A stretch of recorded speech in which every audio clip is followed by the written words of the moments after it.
अगर आप इस वीडियो तक आ गए हैं तो इसे आप पूरा देखिएगा। मैं दावे के साथ कह सकता हूँ कि इस वीडियो को देखने के बाद आप कम बोलने की ताकत के बारे में जान जाएंगे। तो चलिए शुरू करते हैं। एक बार की बात है, एक गांव में एक युवक रहता था जिसका नाम रामू था। रामू न चाहते हुए भी बहुत बोलता था। उसके बोलने से सभी परेशान रहते थे।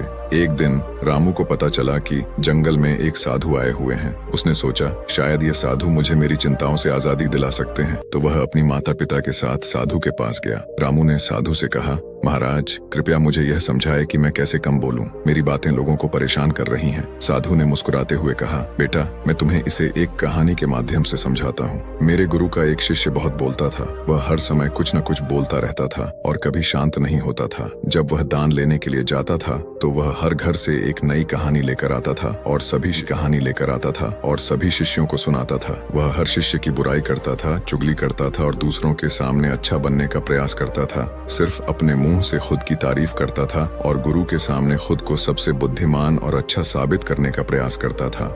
वह खुद को सभी शिष्यों से अलग और श्रेष्ठ मानता था। उसका कहना था कि मैं एक अमीर घर का बालक, अगर मैं चाहता तो एक आरामदायक और सुविधाओं से भरा जीवन जी सकता था, लेकिन मैं वह सब छोड़कर यहाँ आ गया क्योंकि मुझे खोज करना है, खुद को जानना है, जीवन को जानना है। एक दिन गुरु सभी शिष्यों को बोले कि अगले 1 महीने के लिए कोई ना कोई संकल्प लेना होगा। इससे आपकी संकल्प शक्ति मजबूत होगी और आप में आत्मशक्ति का संचार होगा। आप सभी अपने सामर्थ्य के अनुसार कोई भी संकल्प ले सकते हैं। यदि आप में से किसी का भी लक्ष्य 1 महीने पहले टूट जाएगा तो वह पुरानी दिनचर्या में वापस आ सकता है। सभी शिष्यों ने अपनी शक्ति के अनुसार अपना अपना निर्णय लिया और गुरु को बताकर चले गए। लेकिन एक शिष्य जो खुद को अलग दिखाना चाहता था, सीधे गुरु की कुटिया में पहुंच गया और कहा कि मुझे कुछ कठिन संकल्प दीजिए। आप जो भी निर्णय देंगे उसे मैं जरूर पूरा करूंगा। गुरु ने कहा कि ठीक है, लेकिन अगले 1 महीने तक तुमको चुप रहना होगा। तुम एक शब्द भी नहीं बोलोगे। शिष्य ने कहा कि यह भी कोई संकल्प है मेरे को, इसे भी ज्यादा कठिन संकल्प दीजिए। गुरु ने कहा, पहले तुम ये करके दिखाओ। शिष्य ने गुरु की बात मान ली और वह उसी समय चुप हो गया और पलटकर कुटिया से बाहर चला गया। उसे चुप रहना बहुत आसान लग रहा था। उसने एक दिन तो जैसे तैसे चुप रहकर काट लिया, लेकिन दूसरे दिन से उसके मन में ना बोलने से अजीब लगने लगा और तीसरे दिन उसे भारीपन महसूस होने लगा और चौथे दिन उसके अंदर एक अजीब सी बेचैनी होने लगी, क्योंकि आसपास आश्रम के सभी शिष्य एक दूसरे से बातें कर रहे थे। वह भी अपना पक्ष उनके सामने रखना चाहता था, लेकिन उसका संकल्प उसके सामने आ रहा था, इसीलिए वह पूरे दिन सिर्फ आंखें बनाता। इसी तरीके से कुछ दिन और बीते और वह शिष्य बीमार पड़ गया। उसका सिर फटा जा रहा था, उसका खाने पीने तक का मन नहीं था, वह सिर्फ बोलना चाहता था। वह अपने गुरु के पास गया और उनके सामने लिखकर कहा कि मैं बोलना चाहता हूँ, मैं अंदर ही अंदर पागल हुए जा रहा हूँ। यह पढ़कर गुरु ने मुस्कुराया और कहा कि जो अपने संकल्प को पूरा करता है वह अपनी आंतरिक शक्ति को बढ़ाता है, और जो अपनी आंतरिक शक्ति को बढ़ाता है वह समाज में आगे बढ़ता है। संकल्प का लेना भी तुम्हारे हाथ में है। तुम्हारे बहुत से भाई अपने संकल्प को तोड़कर अपनी पुरानी दिनचर्या पर वापस आ चुके हैं। अगर तुमसे नहीं हो पा रहा तो तुम भी संकल्प तोड़कर अपनी पुरानी दिनचर्या पर वापस जा सकते हो। लेकिन याद रहे, अगर आज तुम इस छोटे से संकल्प को नहीं संभाल पा रहे हो तो तुम अपनी बाकी की पूरी जिंदगी को कैसे संभाल सकोगे। बाकी तुम जानो, फैसला तुम्हारे हाथों में है। गुरु की यह बात उस शिष्य के दिल में चोट कर गई। वो बिना कुछ बोले वहां से वापस चला गया और खुद को कुटिया में बंद कर लिया। वह केवल अपने जरूरी कामों के लिए ही कुटिया से बाहर निकलता, बाकी सारे समय कुटिया के अंदर ही बैठा रहता।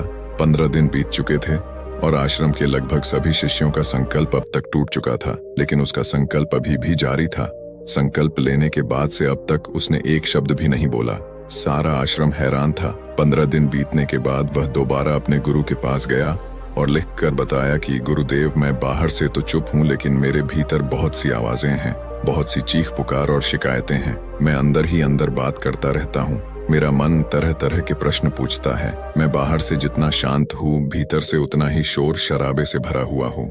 क्या इस तरह से मेरा संकल्प अभी भी जारी है? गुरु ने कहा, हाँ, तुम्हारा संकल्प अभी भी जारी है, लेकिन जब तक लोगों की ये आवाजें तुम्हारे कानों में आ रही हैं, तब तक तुम्हारा मन बोलता रहेगा, क्योंकि इसे तो आदत है। तुम भले ही बाहर से गुरु को प्रणाम कर वहां से चला जाता है और सुबह होते ही अपनी कुटिया छोड़कर जंगल की तरफ चला जाता है। कई दिन बीत जाते हैं, संकल्प का समय भी पूरा हो जाता है, लेकिन शिष्य लौटकर नहीं आया। आश्रम में सभी को डर था कि कहीं जंगली जानवर ने उसे खा न लिया हो। इस बीच उसे ढूंढने की बहुत कोशिश की गई, लेकिन वह कहीं नहीं मिला। गुरु ने कहा, हो सकता है कि जानवरों ने उसे अपना शिकार बना लिया हो, लेकिन उसके न लौटने की एक दूसरी वजह भी हो सकती है। शायद उसे वह मिल गया है जिसके लिए वह गया था। फिर शिष्य ने पूछा, गुरुदेव, क्या ज्यादा बोलना इतना हानिकारक होता है? गुरु ने कहा, इंसान के जीवन के बहुत सारे दुखों में से एक दुख यह भी है कि वह कभी चुप नहीं रह सकता, हमेशा कुछ न कुछ बोलता ही रहता है। सिर्फ हमारे बोलने के कारण हमारे आधे से ज्यादा दुख पैदा होते हैं।